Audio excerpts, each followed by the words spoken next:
Cek,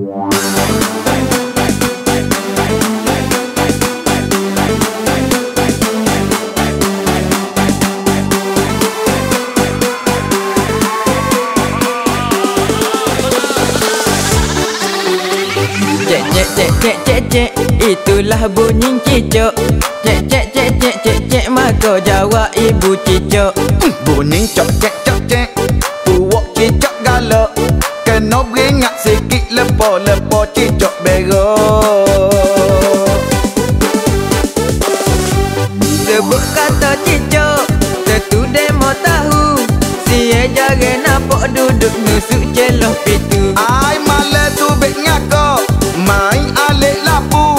Jangan holo tekok nanti gigak ibu katu. Cek, itulah bunyi cicak. Cek, maka jawab ibu cicak. Ish bunyi cok cek, puak cicak galak. Kena beringat sikit lepo cicak berok. Cicak ni makhluk jenis tak ada nilai. Perhilik teh tak ada sebut jabat. Highway pun tak heran. Hai zoo tak boleh masuk, dalam market tak ada jual. Telur cicak tak boleh jeruk, daging cicak tak boleh gula. Cek, itulah bunyi cicak. Cek, maka jawab ibu cicak. Bunyi cok cek, puak cicak galak. Kena beringat sikit lepo cicak berok.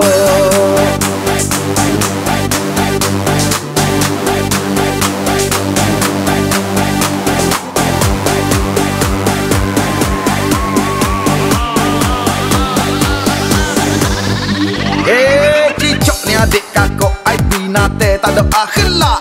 Mungkin ibu bapa itu rajin tegur royak. Dalam piyah, dalam sokok celah buku, dalam kitab. Nak telur dan nak berok, dia tak pilih tempat.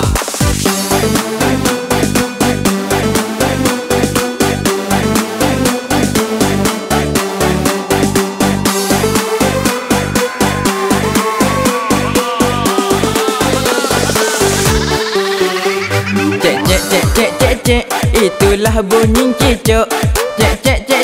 Cek, maka jawab ibu cicak. Bunyi cok cek, puak cicak galak.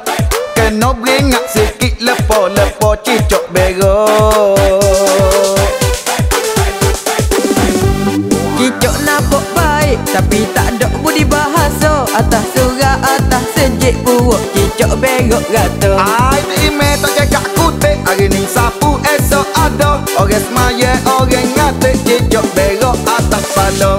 Cek, itulah bunyi cicak. Cek, maka jawab ibu cicak. Bunyi cok cek, puak cicak galak. Kena beringat sikit lepo cicak berok.